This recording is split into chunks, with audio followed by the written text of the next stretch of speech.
On this episode of AISD Extra, we break down the Grow Our Own program. We welcome in program leaders Cindy Poland and Bridget Perkle. We also have participants who are in the program, and they'll discuss their journey to becoming a teacher. We're also talking robotics with teacher Benjamin Ashby and one of his students. And of course, Superintendent Phil Edwards answers your questions. That's all next on AISD Extra. Here's our host, Hannah Chalmers. All right, our segment for this episode that we're going to start off with is our Grow Our Own program, and I brought the gurus of Grow Our Own here to start us off. I have Cindy Poland, our Director of Human Resources, and Bridget Perkle, our Director of Instructional Programs and Professional Development. I got it, Bridget. Yes. All right, so I just want to start off, tell us a little bit about you guys and your backgrounds a little bit, because I always like people to know who you are and who they're listening to.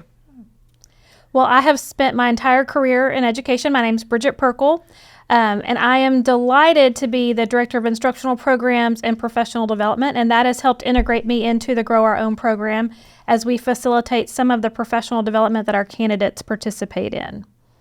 What about you, Cindy? Who are you? So I'm Cindy Poland. I'm the Director of Human Resources for Angleton ISD. I have always spent my human resources career in education. So I've got 20 years in education, school districts, and one of my hats that I love being part of human resources is recruiting and student teachers and certifications. And so this Grow Your Own is just right up my alley of what I've done, not only in Angleton, but also in other districts as well. Well, this dynamic duo are doing a lot with Grow Our Own, and I want to ask both of you, one of you can start, Cindy, if you want to start, both of you kind of telling us about what Grow Our Own, or like we affectionately call GOO, what that program is. So the purpose of Grow Our Own is to be able to find candidates, not only in our school district, but our community as well, and grow them into teachers. Mm-hmm. So we found that many of our educational aides, that's where we started with this program, would love to go back to school and be teachers, but just didn't know how to or didn't have the money to. So it was an opportunity for our school district to not only find these people, but help them get there financially and also academically to become the teachers that they've always wanted to be. You want to add to that, Bridget, at all? Yeah, I think that we just find a lot of value in investing in people that are already invested in us, in our community. And so it's just been a really great partnership between us and community members.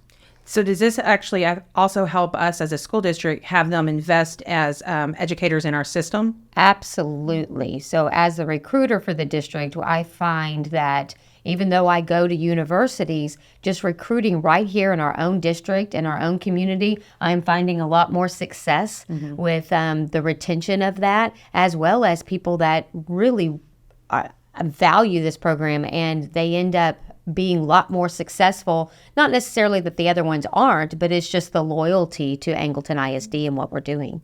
And I want to step away, not so much from the Grow Our Own program, but the shift in education.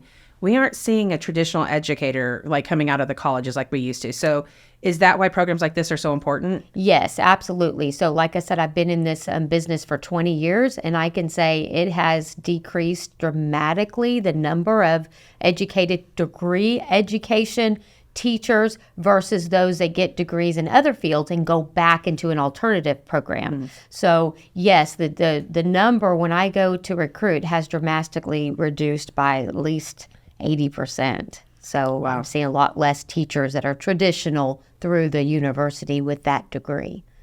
Speaking of universities, who do we partner with so that this program is successful for us? So we have a partnership called Elevate, which is with IWU and Teachworthy ACP, but we've also reached out to our community college, Brazosport, and are partnering with them. But the neat thing about Grow Our Own is that you don't even have to be at one of those colleges or university. We will meet you where you are. So we have partnered with IWU and Teachworthy to develop a program called Elevate that Bridget can definitely talk more about how Angleton is partnering with them, but really you can be at any university or any college in order to be a part of our Grow Our Own. So speak a little bit then about Elevate, because that is an important factor for this program. Absolutely, and that's really one of the advantages of the program is that we foster our tailored professional development for the candidates that is integrating them into the Angleton ISD systems, the way we do things. We feel like we have really great teaching and learning opportunities for students here, and our candidates get to experience that in real time, and they get credit with the university for their on-the-job experience here at Angleton ISD. And we have tailored their learning opportunities around the needs, so they get credit for special education, learning and development. They get credit in assessment. They get credit in instruction and curriculum. They get credit in all of the domains that you typically would experience as a classroom teacher while they're working and while they're learning, and they're utilizing the partnership with their mentor to learn from a tenured teacher who has that experience, who can lean into their learning as well. Bridget, expand on that mentoring thing, because I think what's important is that we're not just saying we're going to have you in this program and not give you any helpful tools to make sure you're successful in the classroom and that our students are actually learning. What are we doing to help these people who go through Grow Our Own become successful educators and help our kids be successful? Well, an outstanding school district doesn't exist without the outstanding teachers that we have. And so we have a wealth of really great tenured veteran teachers who have exemplified the kind of teaching and learning that we want all students to experience. So we have curated partnerships between mentor and mentee with these experienced teachers. So the mentor has a structured program, a structured mentor catalog and calendar that they walk through this journey with the mentee to ensure that they're getting the best learning opportunity possible and that they're getting real-time experience in their field. I know the program is expanding a little bit. Cindy, can you touch on how we're expanding it from even what we did just last year? Yes, absolutely. So I talked about the Elevate program, which was Indiana Wesleyan University and Teachworthy. We've now expanded it to not only those that were helping them get their degree and their certification, we're also opening it up to student teachers, where we're going to be offering paid student teacher internships. That is extremely helpful. Yes. And then because we realize that we're missing the traditional, even though there's not as many traditional teachers, we want to definitely capture those. We love our student teachers. Now we have an opportunity to pay them. We also have our very first teacher apprentice that's in our school district this year. That's where they are doing their clinical teaching through an alternative program, but they're there all year, and they're basically with a really phenomenal English teacher and learning from her. And she's getting her clinical teaching at the same time that she's finishing the alternative program. And then we're going to be expanding it to master degrees, teachers that want to get their master's degree and teach dual credit. We're also looking at expanding it to our special ed, I think they call them assessment professionals. Like, so if you have your SLPA, your speech language pathologist assistant, and you want to be a speech pathologist licensed, then we will help you. And also if you want to be a LSSP, we are looking at diags that want to be LSSP. So anytime we have like a critical shortage area or hard to fill, we are looking at using our Grow Our Own program to help grow those people. And I know there's a lot of stuff that y'all do to try to go after these people, but y'all are keeping your eyes on the people inside the school district already. I know that they're a lot of times the ones who want to catapult themselves to the next level. What can they get with you guys if they want to do Grow Our Own? Sure. Yes. In fact, I've been working the past week just developing our website. So there is a Grow Your Own tab on the Human Resources website that they can go to for more information about each of these entities that we're talking about. We are going to be having an informational meeting on March 7th. At the so not too far down the road. Yeah, March 7th, and that's where they can come learn about the student teacher paid internship. And they you can said learn at the junior high. At the junior high at 5 o'clock, and it's on our website. And that's where we're going to talk about the student teacher paid internship and the traditional Grow Our Own. If there's somebody in our district that's already a teacher at the high school or junior high in a subject area and they want to get their master's degree, we will be discussing further where those meetings will be. And then also we're working through our special ed director on the other. So those two things will be separate, but that's just an idea of how we are going to grow this program. But that informational meeting is key, and we already have a lot of information on our website as well. And again, it's not, even though I just specifically said internal people, it's really for anybody. You do not have to be an employee of Angleton ISD to attend that meeting and to get that information. And to be accepted into the program, Absolutely. correct. You have to be willing to work for Angleton ISD or at least sub. We did hire last year. Here's another way we grow our program is we looked at seniors that were already in High school seniors that were already in the program here for teaching, and they've done PALS and they've already expressed an interest. We hired them as substitutes as they get their degree, and helping them pay for that degree and help give them support. Helping them. I don't think people understand. We are trying to help pay for that degree to get you where you want to get to in the education. We don't want finances to be an obstacle for someone who is already successful in their commitment to the community. So we want to grow that and really invest in them in the way they've invested in our district. Is there a difference, and Bridget, you might be able to speak to this a little bit, a difference to maybe a traditional teacher who's gone through the traditional program, their classroom and what they're teaching and how they're teaching versus maybe someone out of the Grow Our Own? Or is it really just your kids are learning from highly qualified people and people who are getting qualified? Absolutely. There's a real favorable component to this program because in the way a normal alternative certification program works, a candidate comes into the classroom as a teacher with little to no real classroom experience. The way our Grow Our Own opportunities work is that as they're finishing their program, they're also getting time in the classroom under the mentorship of a very successful teacher. So we feel like that gives them they're just hands above other alternative certification program candidates when they start in the career. And I'll tell you that's important because years and years and years, about 1,000 years ago, I did teach. I came out of alternative certification and I was just, here I am in the classroom. That is really important that they have that hands-on experience. I think that's great. I know there's been some success. Can y'all give me some success stories or some success examples from the program from last year?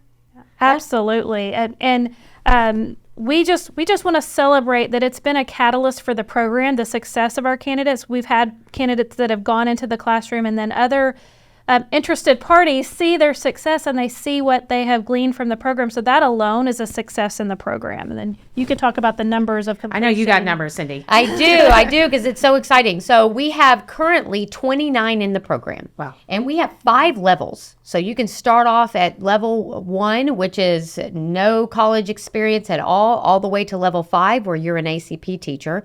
So we have 29 total in the program, and we've had 10 graduate. Already within this is our second year. We've had 10 graduate under Grow Our Own, and we have 4, I believe, that are teachers now that are in the teaching as we speak. And I'm already looking at everybody that's going to be moving levels next school year, and we're looking to add more to that as well. It was not a problem last year with the candidate pool. Y'all had we had over 100. Yes. So there are people who are wanting to take advantage of this, and they see the merit behind this and the help that it provides them. Is there anything else you guys want to add about Grow Our Own? There's probably so much, I know, but we are going to talk a little later with some of our teachers. But is there anything y'all guys want to add? We're just thrilled to be a part of this, and they don't have to wait for the informational session to learn about it. If they go to the website, there's also a Grow Our Own email that goes directly to both of us, so we can respond to inquiries and questions ahead of time. And we're just excited to celebrate the next round of candidates. And I just want to say, too, anybody listening out there, you may already be a teacher and you're listening to this. Spread the word. Let others know. One of the things I do, I go to all the universities, not all of them, but I am going to 6 universities' job fairs to promote our paid student teacher internships. I know many times those kids are looking, where can I go to get a paid internship? Because it's hard to quit everything to do your student teachers. And if you're even thinking about, I've been wanting to go back to school, or maybe, I can use my degree to become a teacher. Come to our meeting on March 7th and learn about it. Don't give up. Spread the word for everyone to know that Angleton is doing this.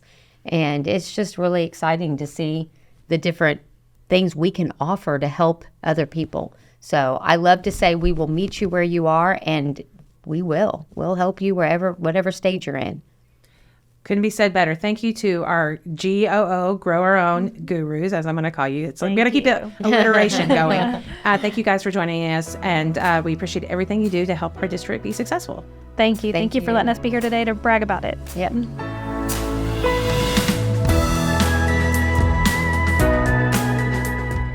right, we have Cassie Soley, one of our Northside, let me make sure I say it right, classroom instructors from Northside Elementary and Special Ed with us, and then Aubrey Garcia, junior high special ed classroom instructor with us. Ladies, thank you for joining us. These are two women who are part of our Grow Our Own program. I just want to, successful thing that we have going on at AISD. I want y'all to start off. Just tell us a little bit about yourselves. Aubrey, you want to get us started? Yeah, definitely. So I am Aubrey Garcia. I am actually not from Angleton. I am from a very small town called Etna, Texas. I moved here 3 years ago. I want to say it's been 3 years. And I have no children. I do have 4 siblings, 2 step-siblings, and 2 younger brothers. That's a lot. Yeah, it is. That's a lot. And they are very much younger than me. My baby brother is 14 years younger than me. And my step-siblings are at least probably 16 years younger than I am. So we have a pretty big age gap. And I do have family who works within the school district, which is how I found Angleton. Yep. I see. Found your way to us. Yep. Everybody wants to find their way to us. Yes, That's what's important. yes. Of course. All right, Cassie, you give us your story. What's Yes, up with you? Cassie Soley. I work at Northside, as you said. I actually went to Northside as a student? child. Oh, wow. Yes. Me too, by the way. Yeah, all right. And the librarian is a teacher that I had, and she's still there, which is awesome. Well, you're much younger than I am. Okay. We don't know that for sure, do we? You just said so. I have 3 wonderful kiddos, a 14-year-old, a 10-year-old, and a 7-year-old. And so my life is very, very busy. I stay very active. They're all involved in sports and extracurriculars. And so I am busy, but very excited to have been a part of the GROW program for sure. Oh, yeah, definitely. So pulling from that, let me ask you then, that was a lot you had going on. What made you want to become a teacher, Cassie? Now, Aubrey, I'm going to bring this to you, but you got time to think. I started actually subbing. I was returning to work after having my 3rd child, and I loved it. I absolutely loved it. I remember getting an assignment at Central in the special education classroom, but I did not know that it was in the special education classroom when I showed up that day. And instantly I was thinking, oh my goodness, I don't know anything about special education. I don't know if I'm equipped to sub in the classroom. And, I was just nervous, a lot of anxieties there because I didn't know where it was that I was going to be that day. And at the end of the day, whenever I got done, I knew without a doubt. I said, oh my gosh, this was amazing. This is what I'm supposed to do. I've got to do this, and had some few other speed bumps along the way. And but yeah, it's just been great. And those kiddos are so amazing, and they're just super, super special. And they stole my heart. And I thought I could do this every day. And if it's that easy for me and I enjoy building these relationships so much, then this is what I need to figure out how I can do. I mean, that's a great testament to becoming a teacher, and that's the reason we want you in our program and in our school district. Aubrey, what about you? What led you to teaching? So I did not choose teaching. Teaching chose me. Full circle. When I was younger, I always thought I wanted to be a teacher. High school, I did TAFE, which is the Texas Association of Future Educators. Absolutely loved it. We got to travel to our different schools and actually help teach with the teachers there. And I just kind of fell off of it after I graduated high school. I thought I wanted to do nursing for a little bit, and obviously I did not. I did not enjoy that. Very different path. Yes, very different path. A great path, very different path. It is, because Yes. my mom's a nurse, so that's kind of why I was like, oh, maybe I want to be a nurse, and I did not. So then I met my boyfriend, and he was like, okay, we've been together 2 years, hour and a half apart. You just need to move. Like, okay. So I up and moved to Angleton. Had no job. I was like, I have no idea what I am going to do with my life. And so my sister-in-law texted me. She goes, hey, our school district is hiring for campus assistants. You should apply. I was like, okay, I can do that. And so I did, and I showed up. I was so nervous, had no idea what door to go into, because at the junior high, apparently it was the old high school. Yes. And I was like, I don't know what door is what. I walked in, and they're like, are you a new student? I was like, no. For those of you who can't see her, Yes. she does look very, very young. A blessing and a curse. Yes. And towards the end of that first year, Miss Terrell came up to me and was like, would you like to be a teacher? I would like to nominate you because I feel like you have the skill set to do that. And I was like, in my mind, I always thought that this was what I was supposed to do. And in this moment, somebody coming up and saying, I have the faith that you can do this and you can do it well, really made me say just, yes, absolutely, I will do this. Take that leap. Yes. And so here we are. All right. Well, both of you making me hold back the tears here. That's in the tissue. Wow. Inspirational stories of becoming teachers. Let's move on to grow our own program a little bit. I know you guys are at different levels, and I want to give a shout out to Miss Aubrey, who's already graduated. It's now in her certification, which is a huge accomplishment. Yes. Tell me what levels you're in or where you're at in the program. Yeah, so I have graduated. I just finished. And so I am preparing to take my certification tests, which will be in special education. But I'm also thinking I might as well go ahead and take my generalist this summer. So that way I will have both. Double threat. Gotcha. Yes, Yeah. just in case, because you never know. That makes you a bigger threat. Yeah. Yes. More than a double. Yes, because you never know. May want to dabble in a little bit of both. What about you, Cassie? Where are you kind of in the level of the program? So I am planning to finish my courses and Teachworthy. So I'm doing the Reading Academy, Teachworthy, and the college courses. And I will be done by the summertime, in which I will seek my certification and take my exam. So I'm very excited about that. I know. It's I can right around right there. You gotta stick it Right out. there. Absolutely. That's one of the biggest things I think people need to hear sometimes is it is doable. It is right around the corner. And I love that y'all are even supporting each other, even though you do not even work at the same campuses. What have you liked about the program? And I'm going to ask both of you this question. So I'm going to give Cassie you a chance to start. What is the program giving you that you really like and helps you? The program's given me a chance to do what it is that comes natural to me. I want to say anybody who thinks that maybe they can't do it because they're too busy, we're always too busy. I have 3 kids, a husband, a dog, a guinea pig, and we're doing all these things, but it's important, and it's something that if you want it, you can do it. And we are always much stronger than we think, and we can do a lot more than we think that we can. And the GROW program has allowed for me to do that. I probably would not be able to become a certified teacher if it wasn't for the GROW program, honestly. So it's given me the opportunity financially as well as the opportunity in the classroom through the Elevate program to get exposure to those real world situations that we're learning about in the classes and really putting what you're learning in class, to use and to work through that Elevate program by actually being in the classroom with students. And so it really gives you sort of an upper hand, I think, because the GROW program allows for you to get that exposure and that knowledge while you're still a part of the school district team. Aubrey, you want to add anything to that? I think she pretty much covered it. It's definitely true. The hands-on experience along with the flexibility of the schoolwork, that was really what helped me, was the flexibility, being able to do it kind of at our own pace, but also accelerated, which is really nice. Yeah, for sure. What would you guys, and Cassie, you already kind of hit on it a little bit, but what would you guys want to say to future participants? I know you said don't let it stop you, but is there anything that they need to know walking into it? This is, I know it's a big leap sometimes to make a change, but it hasn't been from both of your stories that big of a difficult change, right? No, definitely not. I would say absolutely do it if you have the opportunity, because there are a lot of advantages to it. You can definitely financial-wise, that has it helped you. It helped me as well. But also you get to help the students and you get to be a part of their lives.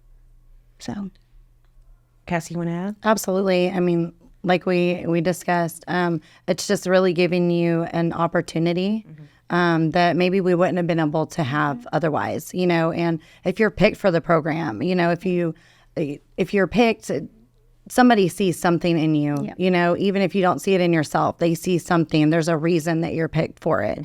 You can do it. They believe in you to be able to do it. And so, I mean, if somebody else believes in you like that, then, you need to believe in yourself. Absolutely. Yeah. Ladies, thank you for joining us. I won't keep you much longer, but one more chance to say anything you want to say about Grow Our Own or Angleton ISD. Go ahead. I'll let you pitch a good story about Angleton ISD. Well, I will say Angleton ISD has been a very, very amazing school district to work for.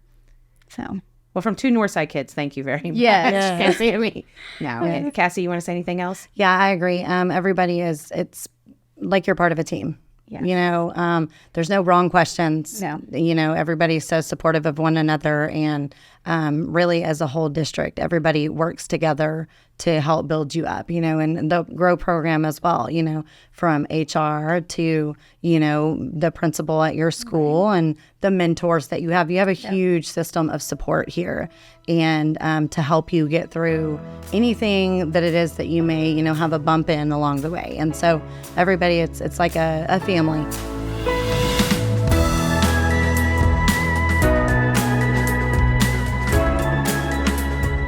All right, welcome back. We're going to have an exciting segment here for you guys. It's actually kind of a mix of some technology and robotics. And we have with us Mr. Benjamin Ashby, one of our teachers at the junior high, as well as one of our students from the junior high, Dylan Rodriguez. And I'm going to give them a chance to just tell us a little bit about themselves before we dive into some questions. I'll start with you, Mr. Ashby. My name is Benjamin Ashby. I actually began education overseas where I taught in Thailand for a couple of years. Found out I really liked and enjoyed teaching. Came back to the States, got a job as a substitute teacher, ended up getting employed with Angleton ISD with reading, got a few more certifications, switched on over to Intro to Technology. We really ramped up and developed that course, at which point started working on my master's degree in education and technology, and found my way working with the robotics team. I feel less intelligent. Thank you so much. No, that's impressive. Very impressive.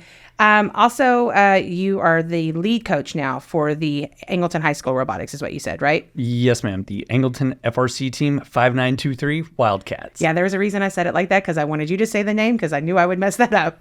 All right, Dylan, tell us just a little bit about who you are. Hello, I'm Dylan Rodriguez. I'm 13 years old. Very interested in technology. I've always lived here in Texas. Never really moved anywhere. Stayed in the same place. Only Mr. Ashby has moved around. It's okay. The rest of us have stayed here. You know, I like sports. I like football. I like soccer. I like playing them. I also like video games. I like hanging out with my friends. Yeah. Yeah, you're just a man of all different kinds of trades, aren't you, over here? Okay. Excited to see what you do in high school. I'm going to just start with you, Mr. Ashby. What are you seeing are like trends in technology education today? I know you have a high emphasis on 3D printing, which is super cool, but what are those kind of trends that you're starting to see? There's a lot more emphasis on, I don't know, I'm trying to gear more towards kind of project-based type learning. You know, a lot of collaborative efforts. So a lot of with what we're doing with technology is connecting people, right? And it's going to be, I see it more or less about us having to integrate technology to communicate, not with those just within our own classroom, but maybe even in other areas, other fields, you know, getting in touch with people in, let's say, a specific sector, you know, in the workforce. I think in years ago, it used to be just such its own thing, and now it's part of every field in everybody's life. And that's what's interesting about technology education is it's really helping kids no matter what field they go into down the road. Absolutely, yeah. I mean, and we're really trying to, I guess, I'm almost seeing like a generational gap that's kind of, it's blending. You used to have kind of successive generations where, you know, things were very, you know, distinct to one generation, right? Right. But now it's like you've got parents and kids both kind of interested in sort of the same platforms. They're able to communicate at, you know, some level on, you know, through that media. Through their medium, yeah. All right, Dylan, I have a question for you then. Oh, he spiked up. He's ready to go. You just heard a little bit about that. What excites you about the learning that you're doing and the technology learning that you're doing in school? Well, what I like about the technology learning is, like Mr. Ashby said, it really applies to us in our life, and it can really help us in our future and pretty much any job, because not only technology teaches that, it also teaches us skills that we could use in the future, communication, teamwork. It just really helps us students. And you've talked about the future. So your future, Mr. Ashby told me you're interested in mechanical engineering, which again, I feel stupid in this room compared to the both of you, but tell me what interests you about mechanical engineering. Why are you interested in going that route? I'm interested in that route since I've always really been interested in working in machines, fixing them. You know, I'm really interested in that. Just working around machines. I just like doing that. There's definitely pathways up at the high school level that are going to get you there, I guarantee you. What, Mr. Ashby, are things that you think our kids need to be prepared for in the future? AI is a big factor. I Can't don't go think, anywhere without hearing about it, right?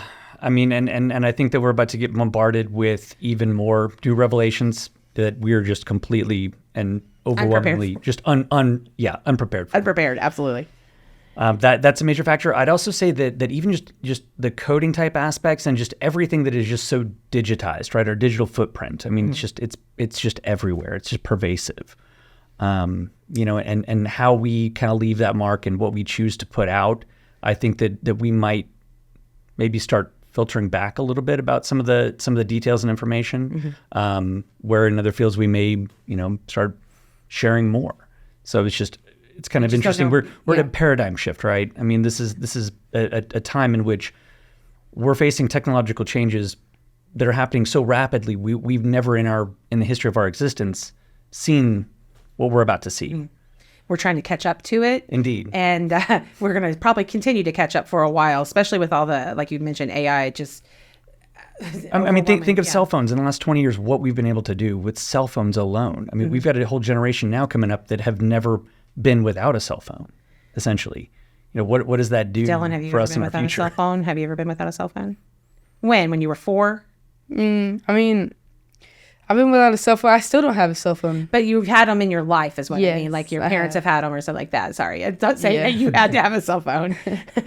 I'm just saying I grew up and I did not have a cell phone.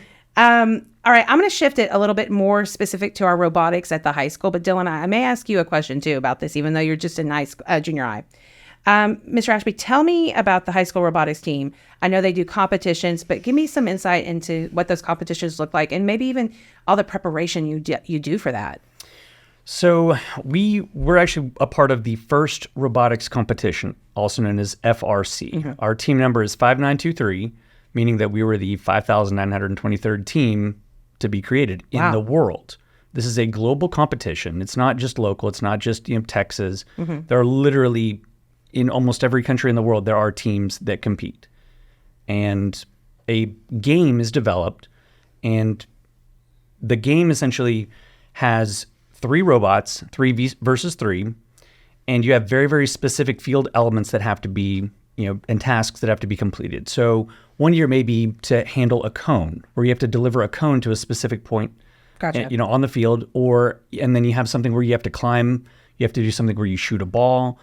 This year we're actually having like notes. They're little rings that we have to, pool noodle rings that we have to field, scoop up from the floor, and then launch into this little, what they call a speaker, which is just overhead. We also have other parts where we have to, push over to the side and then deliver to a side unit. So they're very, very complex in nature. Yes. I don't think people realize how intense the complexity is with that, like you're saying, because that's not just an easy maneuver. Until I got into this, I had no idea how intense these sorts of competitions were. So they've been around for upwards of 20 years, but the nature of what we're doing is changing so rapidly because technology is catching up so quickly, and the teams are just expanding. So we're adding more and more teams every year. The competitive element is just growing faster and faster.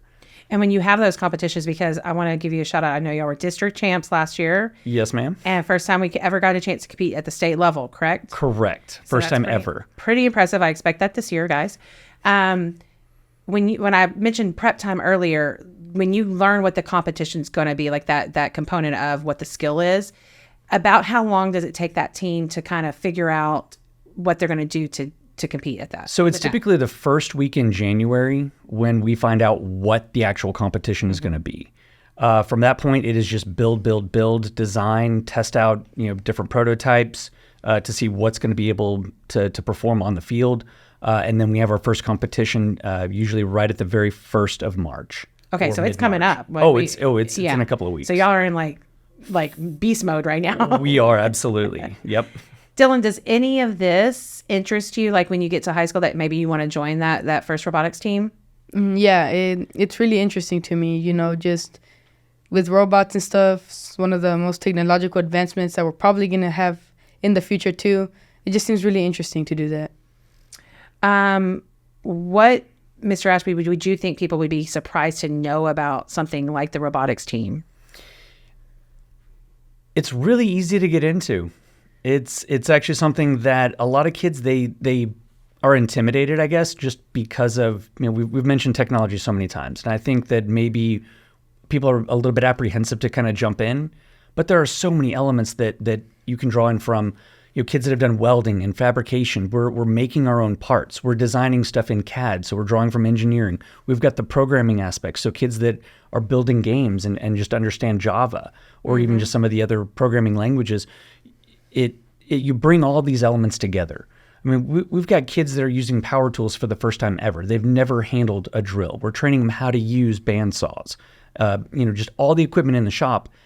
We have mentors paired with these kids that are there to oversee what they're doing, and they're getting these skills that they can later use in life and or in the industry with whatever career field they choose.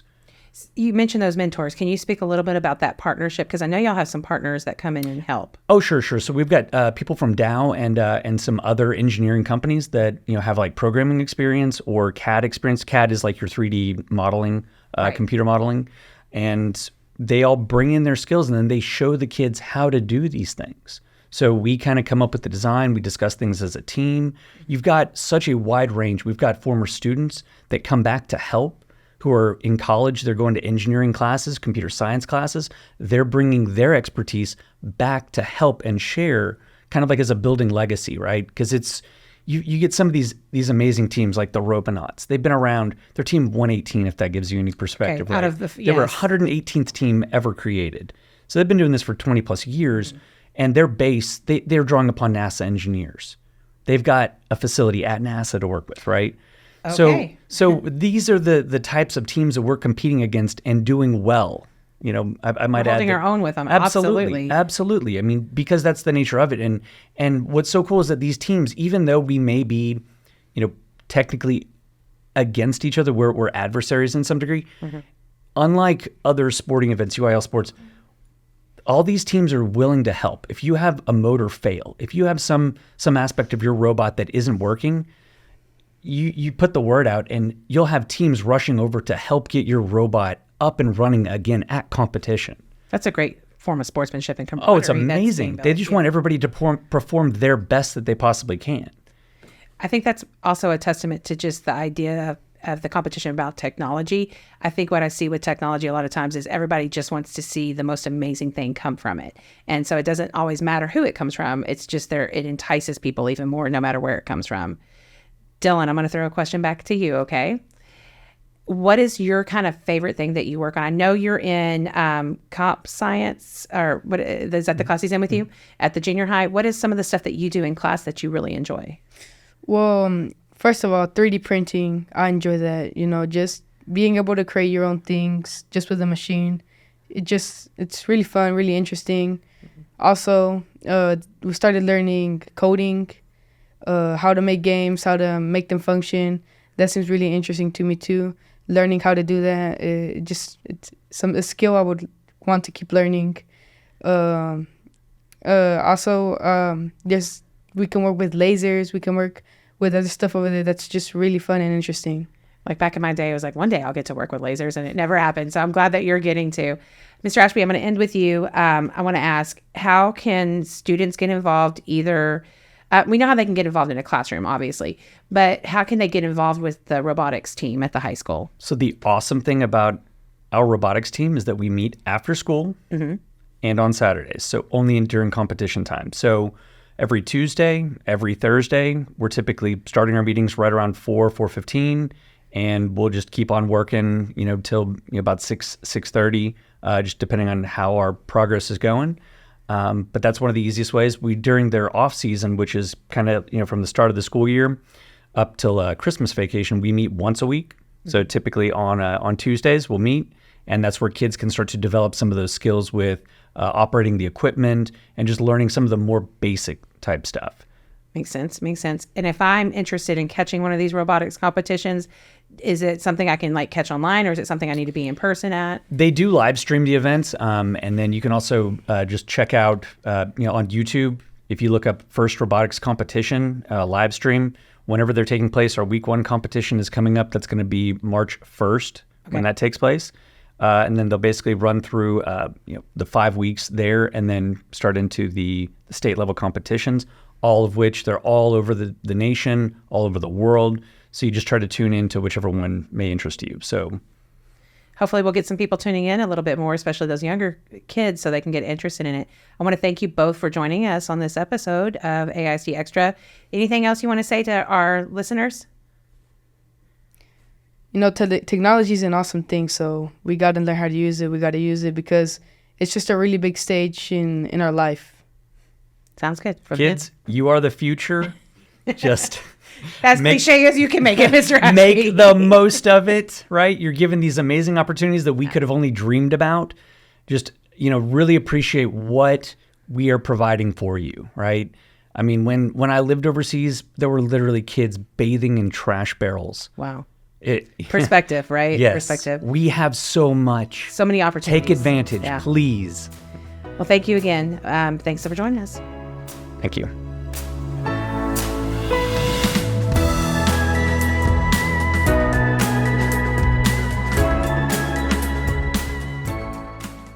Welcome back.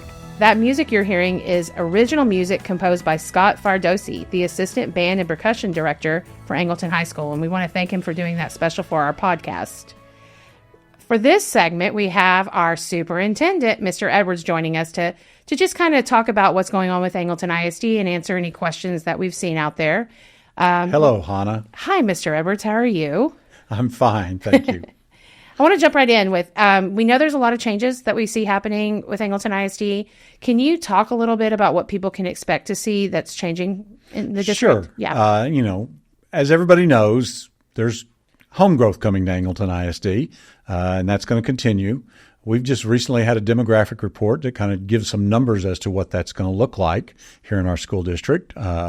We're a school district this year of about 7,100 students, and I think that's really interesting when you compare to about 4 years ago when we had about 6,500 students in. And so we're seeing our enrollment grow, and we're going to continue to see that enrollment grow, and that's going to bring about some changes in our school district.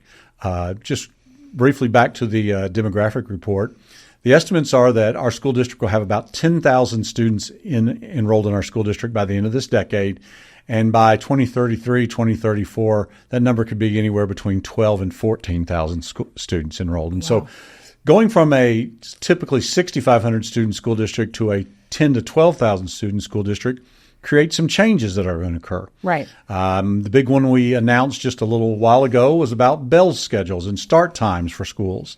I think we've put out information about why we did that, what the reasonings were. And again, if people still have questions, please contact our office. We'll be happy to talk to them about that. But there's some other changes that are going to happen as well. The next big one that's going to come is we will redraw attendance zones for our all elementary schools and junior high students. And so when the two schools open, we'll have brand new attendance zones that students will be part of. Some students won't change at all. Some students will. You may have a student that was in an attendance zone, say in first, second, and third grade at Rancho, and go to fourth grade, they may be zoned into the new school. You could have students who are attended Central Elementary, first, second, and third grade, and that next year they would be zoned into North Side. And so that change will occur. So that's the next big change that's coming. One thing I will say about that is we expect to announce the first round of what those attendance zones will look like sometime in April of this year. And then we will open that up for public comment. So we'll put them out there and let people come in and tell us what they think, give us ideas, don't do this, do this. And that'll be open for about a couple of weeks, 3-4 weeks to get public feedback. And then we'll go back and redo them again. And so that's one of the big, again, I think that's the next big change A that's significant coming. one coming, Yeah, that's yeah. a significant one that's coming. And one of the things I will say about that, when our public or staff wants to comment, they'll have to do it through our way of doing it, probably a Google Sheet or a survey. We won't take comments off Facebook or social media of any kind. They'll need to submit it the proper Yeah, way. we will welcome all comments, read all comments, but it'll have to be done specifically that way. Okay. I think some of the other big changes that are coming are you're going to see some things that are changing curriculum as we go through this, get larger. We'll get more streamlined in what we do. You'll see more streamline of programs in what we do, those kinds of things. I think there's some other changes coming out. Say for the junior high, we are exploring renovating old Wildcat Stadium so that our junior highs could play their football games there this year. Because when you have the growth, speak to how big that's going to change in terms of the teams. Yeah. So right now we have at our current junior high 2 7th grade football teams, 2 8th grade football teams. When we open up the second junior high, we expect to have 2 7th grade football teams, 2 8th grade football teams at both schools. So we'll go from 4 teams to 8 teams. That's going to put right now we only have one stadium in which we can play in, and that's going to put a stress on that system. So we're exploring renovating old Wildcat Stadium and making that available for the junior high kids to play there. Other things as we go through and as we grow that you'll see those kinds of things that happen as well. We're doing a facility study right now throughout the district, and part of what facilities do we have? What do we need to improve? Are all our facilities going to meet the growth needs that we have? An example would be at Southside, which was built in the 50s. The square footage of a room was designed for the 50s. The new elementary school, those classrooms are probably about 200 to 300 more square feet in size because they're designed for now. And so we've got to make decisions. How do we affect that change and make it equitable for everybody? So there's a lot going on. It's very exciting, but you'll continue to see changes as we go through and grow as we move forward.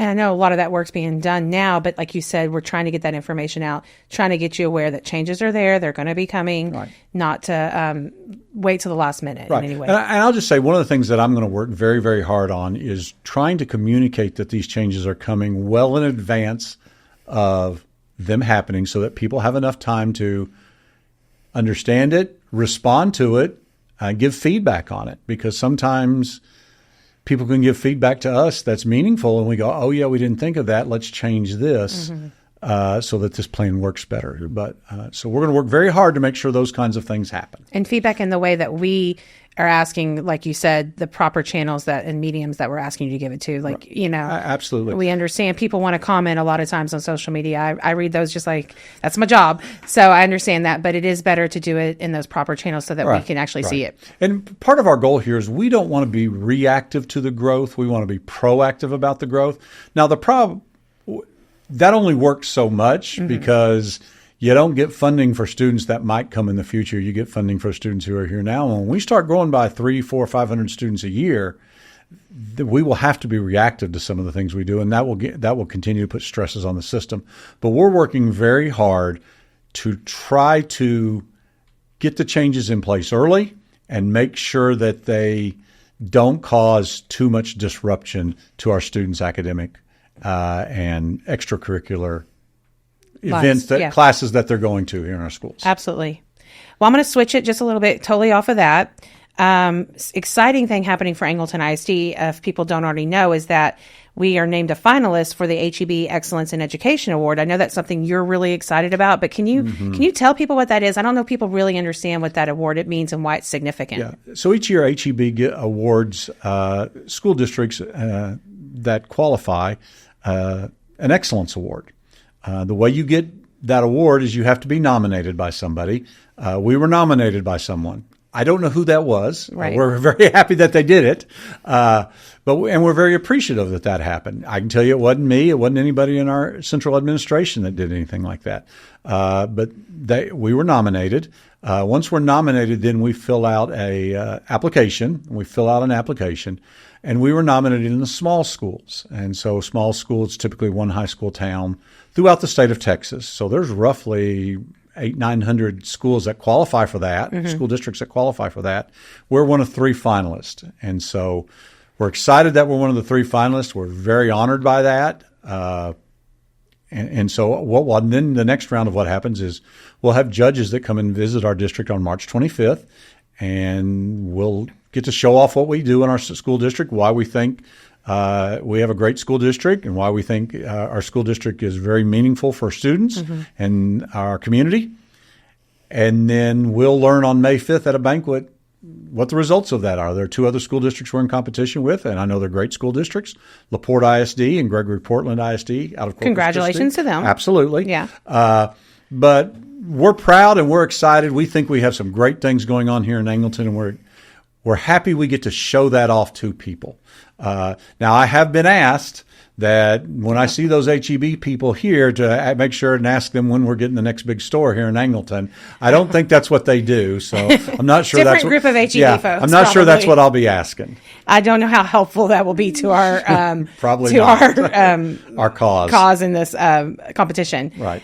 Well, Mr. Edwards, I want to give you an opportunity to say anything else you'd like to say. I know this, we had a few questions, little things that are coming up, and wanted to give you a chance to talk about those. But is there anything else you'd like to talk about? No, we're just, we're going in the final 3 months of school. We feel like we've had a very, very good school year.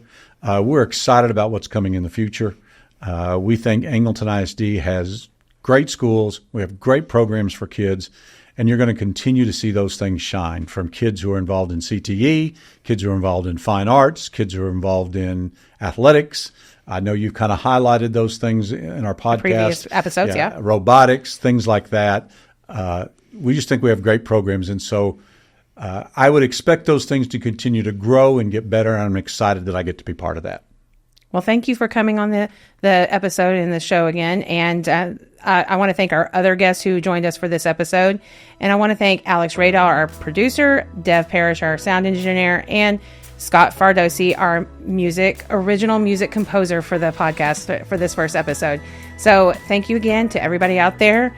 This is Hannah Chalmers. Stay excellent, Wildcats.